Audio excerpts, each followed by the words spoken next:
This is an audio production of Hunter of the Setting Sun by N.N. Shepherd. Music by Josiah Fursanetti. Cover art by Levi Bushnell. Editing by Josiah Fursanetti and Levi Bushnell. Read by the author. Hunter of the Setting Sun. Episode 16. The rain ended sometime that night, and when the sun broke through the clouds far to the east, Emmond realized how tired he really was. His body had been conditioned to rise at sunrise. Even when it was fully dark in his house in Dara, he could almost feel the awakening of the world, and his internal clock told him to be a part of it. He stared out at the wet world, his warm breath coiling out in a quickly disappearing cloud as he breathed his first of the morning. The fire was warm and roared well between the two tents, the old chief sitting on a log before it with one hand holding a spoon, stirring something that didn't smell at all in a pot over the fire. He nodded once to Emmond and looked back at the flames. Coop was still asleep next to Emmond, and he tried not to move him or wake him as he climbed from the tent, feeling the terrible cold against his bare skin. He hurried quickly to the fire, squatting under their roof of branches they had built to disperse the smoke, hiding it from those in the fort as well as keeping out the rain. It was warm under the makeshift ceiling, and he pulled on his clothes as he talked with the chief in hushed tones. "Foolish plan," the man said when Emmond finished the retelling of the night. "Lucky for my son." "Yes," Emmond said, glancing to the tent to see the young man still sleeping, a mirror of Coop in the other tent. "Not sure we would have lived without him." "Gold," the man said, still stirring the pot. He said it in a way that was exclusively unbelief. A faint smile touched the corner of his mouth. "One shot on Red Sven?" Emmond nodded. "You are a hunter indeed." "No, I fail to believe I could replicate it," Emmond said. "I feel a wave come over me, saturate me and the world around me. Everything becomes solitary. I can see it all slowed down." He stopped. He realized he was describing the focus that he felt when he hunted, when he was close to the kill, that encompassing calm that carried his hand. He had attempted to describe it to Eva on more than one occasion, but as he hardly understood it himself, the explanation had never succeeded. "Yes," Wild Fox said simply, "you have a hunter's spirit, awakening when it is most needed." "I don't believe that," Emmond protested. The chief shrugged. "It does not matter what you believe. It matters what is." The boys were waking up then, and they moved to crowd around the fire. The food was the bland corn mix, but it was hot and there were bits of dry meat they ate with it. It was food, and there wasn't any room to complain. Once the food was consumed, they packed the camp away and walked their horses through the woods toward Fort Winslow. "We are still not welcome," Wild Fox said as the buildings and fort came into view. "Last night ensured that." "You didn't make any attempt on the gold," Emmond said. "I killed one of them," Half Buffalo pointed out. "That is a death sentence for our people." "You killed one of the thieves." "The army has always been this way," Coop explained, his voice low and his eyes focused on the buildings below. They waited on the edge of the forest, watching the busy work of the small fort town. "We'll meet you on the road back toward Shiloh," Wild Fox said, no room in his voice for questions. "Go, find your ending." Coop nodded at the chief's words and eased his mount into the daylight beyond the trees. Emmond followed, wishing he didn't have to part with the others. They reached the town without speaking any words, and Coop led Emmond through the wide opening in the low wood fence that surrounded the clusters of buildings. People walked about, hardly any of them noticing the duo as they walked down the street toward the far south end of the town. A scaffold was built there, and though it was empty, a few young children milled about, waiting for what was to come. Coop and Emmond tied their horses to a post and sat down on a vacant bench, the scaffold full in view. "Last night," Coop started, his voice low and ashamed among the bustle of the town. "I understand, there's nothing to say," Emmond cut in quickly. "I was in a rage," Coop pressed on. "I couldn't pretend to sleep another minute. I should have gone alone, but His voice trailed off and Emmond didn't add anything. People called out and pointed, and Emmond turned to see a cluster of blue-coated soldiers marching down the street with the criminals in tow. With a glance back to the gallows, Emmond saw the numbers lined up. 4 ropes, 4 men. Emmond saw no escape for the thieves. The silent procession reached the gallows, and the men were marched up the short steps to the deck, pushed to stand in their line, the ropes hanging behind them. One by one, in abject silence, the nooses were lowered and tightened, until each man was connected to the high crossing beam that didn't quite look strong enough, but surely had been tested enough. Emmond watched a man climb the steps and stand to the right of the thieves, holding a set of pages in his hand. In a wave that wasn't so grand and not so much a flourish, he showed the pages, showing the pictures of the men who stood there in silence, chins high with pride. Marco Domingo, wanted for crimes against the government. Murder, thieving, horse rustling. Alvin Dixon, wanted for... So the list went on, one man after the other. All wanted for the same crimes. The crowd made no sound, there was no cheering or booing, no one seemed to care either way, and though the people stood near, as they moved to surround the platform while the man in blue spoke, there was no other motion, no movement from anyone. "Sentenced to hanging by law, under the power given to me as general and resident lawman." At the word general, Emmond knew it was the same man who had called out for the ceasefire the night before, had called for the men to turn themselves over and end the fighting. If they had done that when he had said, there likely would be twice as many men standing there wearing the ropes, or at least waiting their turn. "Any last words, gentlemen?" the general asked them. The men, one after the other, looked to the general, but not one of them spoke. They turned back to face forward, and Emmond saw the man with the slick hair, the man in the clean suit and carefully shaved face, staring down at where he stood. His eyes weren't on Emmond, though, he could tell that, and when he looked to his left, he could see that Coop stared back up at the man. "I'll see your paw in hell." Coop pushed forward at the taunt, but Emmond just barely managed to restrain him as the man spoke his words and carried them with laughter. People around them moved away at the commotion, and as English Pete laughed and laughed, Emmond held the boy away, certain he would do something foolish if he was not restrained. The entire floor spun out as the general pulled a lever, and the four men dropped down, hanging and spinning, their feet kicking back and forth, shoulders twitching, tongues bulging between teeth. Pete sounded the worst, as though he was choking on his own tongue while trying to laugh at the same time. Emmond let go of Coop, who seemed somehow entranced as the man hung, and just as he separated from the boy, Coop's pistol was in his hand, and the shot rang out quickly, fully into the crowd. People screamed and ducked away, the instinct of the sound causing a survival reaction inside them. Coop put the iron back on his hip and strode forward, right up to the wooden platform. The men had stopped struggling and were taking their last quivering breaths. A hole had blown open in English Pete's forehead, spilling red down his face, filling his mouth and covering his clean and fancy clothes. "That ain't your right," the general said, stepping down from the deck. He stood there beside Coop, staring up at the thieves, making no attempt to disarm the rancher. "He's dead, either way," Coop replied. Then, with one final look, the boy turned and walked back to his horse. He swung the reins off the hitching pole and looped into the saddle, kicking his feet into the stirrups and pulling the animal around. With a quick motion, the horse moved into a gallop, riding through the parting crowd and out toward the southern gate of the small fort town. Emmond caught up to him and rode alongside the boy, matching the horse's trot and gait. They rode together in silence, following the wide road that wound over the lower sloping foothills of the mountain. Beside them, further down the slopes, ran a pair of metal lines, tracks for a train that was puffing black smoke somewhere else at the moment. The sound of two more horses came quickly as Half Buffalo and his father neared, adding to the party. "Wasted a bullet," Coop said when they were all riding together. He laughed, burst out laughing, and couldn't seem to keep it in. Emmond looked to the other two, but neither of them seemed to find the mirth that the young rancher let absorb him. He giggled and full-on burst in peals of laughter, slowing his horse down to a walk and nearly letting go of the reins as it seemed that he couldn't keep his balance. He was drunk on laughing, stuck to it with a maniacal glee. "Cooper," Half Buffalo said, trying to get him to calm down. "My friend, please." Coop shrugged and laughed still, though the sound was tapering off and the color was returning to the boy's cheeks. Then, as if a wet blanket that was left in the sun and had slowly become dry, he stopped laughing and just rode on. The others didn't speak or ask him anything, comfortable to let him lead in their misshapen triangle, Emmond on the boy's right and the others on his left. They rode on and ate some of the dry food they had and talked of things that mattered little in the world. Emmond watched Coop carefully, trying to gauge how he was feeling. The death of his father must have struck him terribly, and the build-up to the death of his killer, English Pete, must have weighed just as much. And here he was, laughing as though he hadn't just shot the man who killed his father, hadn't just watched him dangle from the gallows for a crime that was unrelated to his father's death. And Half Buffalo had called him Cooper instead of Coop, and didn't faze the boy. Didn't seem to change a thing. Was it peace on his face, or an understanding that it didn't matter either way? Emmond felt that he must know, must understand the feeling. So delayed had his own revenge been, so tortured was it working with and riding with and sitting at the same table as Relvin without any ability to end his life, to take back what was taken from him. He didn't see the man as beyond reproach, hadn't started seeing a humanity in him and an empathetic understanding. He hadn't allowed himself to. No, he still wished for a solution to the crippling pain that was his wife still in his mind, always with him now. He just hoped it would be the blood of Horse Relvin, or Horatio Rain, or Rogers, or whomever he was to however many people. But first, they must go home. He thought of his children as they rode on, wondering if they had similar thoughts as Coop had. Did they wish to avenge their mother's death, or did they believe the story that she had acted unfaithfully with Catriana's husband? Did they hate her as much as Relvin did? Emmond couldn't believe she had slept with the man, no matter what Relvin said, and no matter what Catriana seemed to think might have been. Even still, were it so horribly true, he would rather Eva be alive and an adulterer. Love tainted could be fixed. Love lost was no more. Here we will turn off. Wild Fox spoke, interrupting Emmond's thoughts in the conversation that the boys were having. The sun had risen warmly and the road was mostly dry, and the old chief pointed down the slope to a large stone outcropping on the other side of the train tracks. "We will meet there," he said. If it wasn't the gravity of the man's voice, it was a deep feeling in Emmond's soul that told him the man was true, that he was right. The boys must have felt the same, must have known the same, and the four of them turned from the road and trotted their horses down the slope, across the train tracks, into the standing rocks. They were smooth and tall, as though they had been weathered by wind and water for generations over and over again. Wild Fox began climbing the small boulders, leaving his horse hobbled and taking no weapons with him. He had a colorful bag over his shoulder, but had removed his shirt before climbing. The others said nothing, but hobbled their horses as well, following him.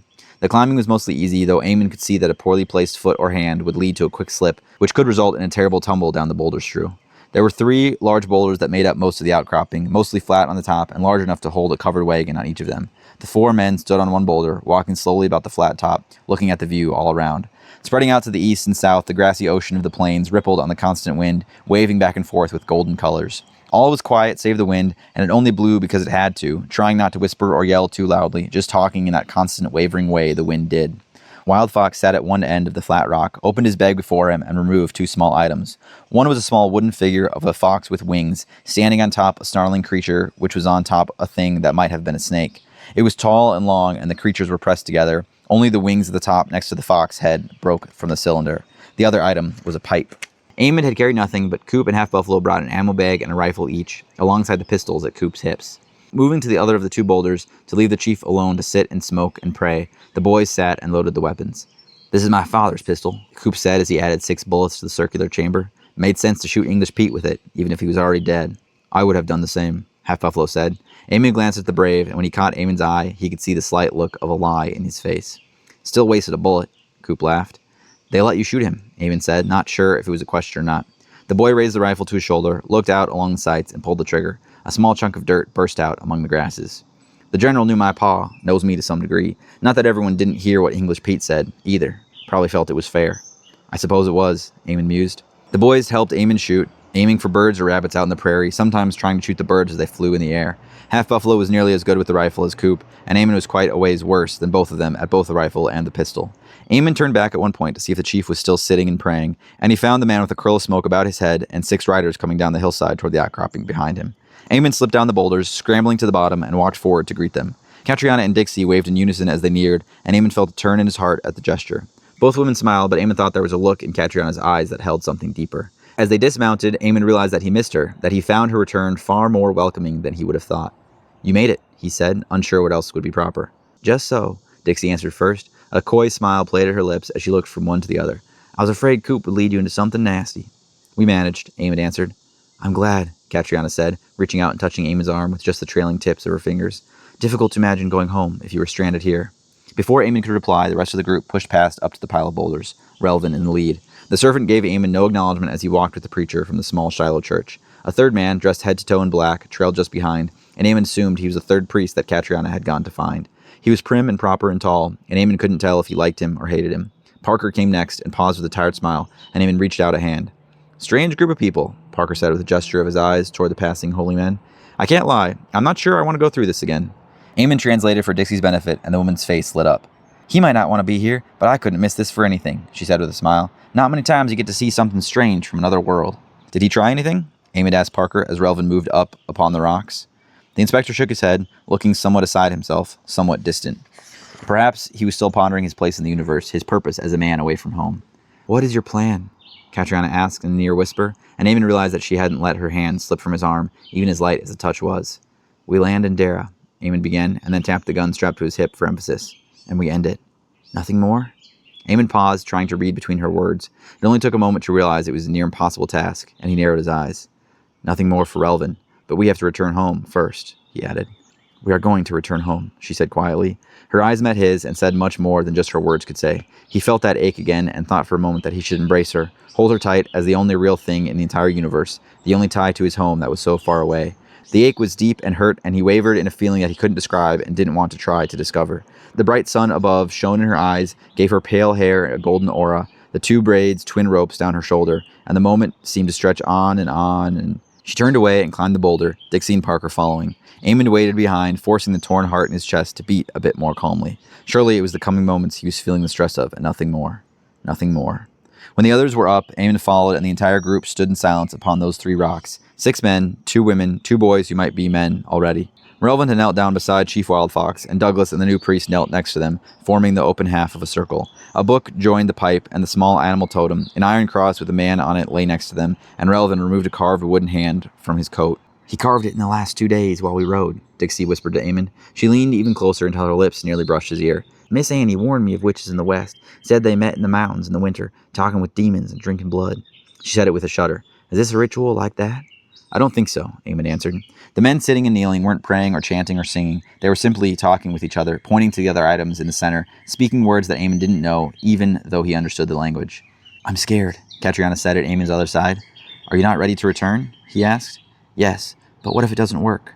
What if he takes us somewhere else?" Emmond didn't respond, but instead crossed to the gap between boulders, made a small leap, and walked to the half-circle of holy men. They stopped talking and looked up at him. "You promise, under death at the hand of the potter, to return to Dara, to our world?" Relvin had been smiling kindly, speaking pleasantly with the other men, and the look didn't fade from his face as Emmond spoke. "Yes, of course. Emmond, don't worry. I'm a man of conviction and honor." "May God strike you down if you lie," Emmond cursed, "for if he does not, I will."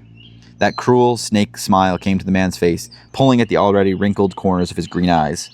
"What of your children, Emmond? What if you don't get to see them again?" "Then so be it. But take me home, and I won't have that problem." "You know," the man said slowly, terribly, "the worlds change when you leave them. I can make no promises."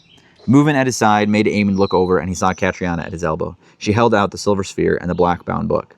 "Take us home," she said, echoing Emmond's words. "Is there something going on here that we should know more of?" Emmond looked down to see the new holy man speaking, his voice high and kind, speaking with a generous but firm authority. "You understand what they're asking?" Emmond asked the man. "A show of faith," Wild Fox answered. "That's all there is." Emmond managed to nod, step back, and put a hand on Catriona, pulling her with him. The proximity of the truth on his tongue was too great, and he couldn't stand there and lie to them anymore. He hated Relvin, hated his smugness, hated the way he toyed with him, played tricks on his mind, held all the cards. But if these men knew what was about to take place, there was a chance their faith would not be so forthcoming. For the time, Emmond could only pretend that Relvin was the sheep he pretended to be, and let him have control over the situation. Not for long, he vowed in his heart. Not for long. It was a circle of 7, and to Emmond that seemed a good number. The priest was called Father Victor, and next to him sat Chief Wild Fox, then Horace Relvin, Emmond, Catriona, and Parker on her other side, with preacher Eugene Douglas filling the final spot. Dixie stood behind Emmond, and the 2 younger men, Coop and Half Buffalo, stood back as well. There was plenty of space for all of them on the large rock, and even though there were 2 other massive boulders to stand on, they all grouped together, not any one of them wanting to miss the scene. Relvin took charge as the man in the lead, explaining the rules and roles to everyone. It was very simple. Pray until there was no more prayer in you. He told the priest and the preacher, and Wild Fox as well, to close their eyes and seek their connection to the holy, to bind their belief in the prayer for safety and healing. He seemed to be convincing the men that it was some form of medicinal ceremony, and not once did he mention a fallaway to another world. For their part, Emmond and Catriona and Parker didn't interject and let the snake whisper his poison. As long as they prayed and kept their eyes closed, it would all be well and safe. Emmond wasn't sure he believed the man on that front, but wasn't going to question too much. He intended to fall last and ready his pistol, preparing to end this adventure as soon as he could. Coop had let him take the pistol, giving one to Catriona and Parker as well. The humor had gone from the boy after the crazed laughing fit that had held him for so long, and he carried himself with an almost sullen attitude, watching the circle of 7 as an outsider, a man who would not be affected by the outcome one way or the other. Emmond had spoken to Dixie briefly about the doctor, telling her that he must be compensated somehow for helping with Parker. As they talked, Half Buffalo had pulled a gold bar from the bag and handed it to the woman. "I found the cart before I found Coop and Emmond. They had plenty, too much for anyone to keep safely," the young brave had said with a faint smile. It was a generous gesture, and though Emmond couldn't know the full value of currency across worlds, certainly gold was gold. Dixie had accepted it, promising to give the fair portion to the doctor. Little else had happened, and the circle had formed. The items each man had brought were removed from the center as they prayed, the priest with the beaded necklace, the preacher with his book and cross, the chief with his totem and pipe, and the servant with his own book and silver sphere. Emmond looked around, knowing that he would never see this world again. He wouldn't have another conversation with Coop, asking about marriage or wondering what the release felt like when the murderer was slain. He wouldn't speak with Half Buffalo about hunting, wouldn't talk to Dixie about her life and her sister in the hotel, and he would never see the doctor or his singing daughter again. It wasn't that he had a choice. They didn't live in some faraway town that was long to get to, but should he wish to make the journey, he would. No, they would become inaccessible, as though they had died. Maybe that was death, moving to another world. He'd always believed in the potter's workshop, that had faith that it was a place of peace and recreation, where the old and wounded clay was returned forever to be renewed and restored, living in comfort within the presence of their maker. But what if that was just a story? What if death simply brought you somewhere else? No, that thought couldn't stand. It was the thought of a crazy person, for if so, then his wife was alive somewhere, his mother was alive somewhere, his grandparents were alive somewhere, the 2 friends he lost as a child under the ice were still alive, and he could go on, thinking of those he knew who had died. No, that was a bitter hope, for he knew that he could not find them, could not travel. He intended for the secret to die with Relvin, die with a bullet between his eyes. The poetry would be a bear spear through the man's chest, but Emmond couldn't wait around to find his weapon and enact that death. Likely as it was, he would face a trial of murder if he was found out. But he would not be found out. He would shoot the man when they landed in the church, and the horror would be over. Purple light bloomed from the stone, forming from nothing.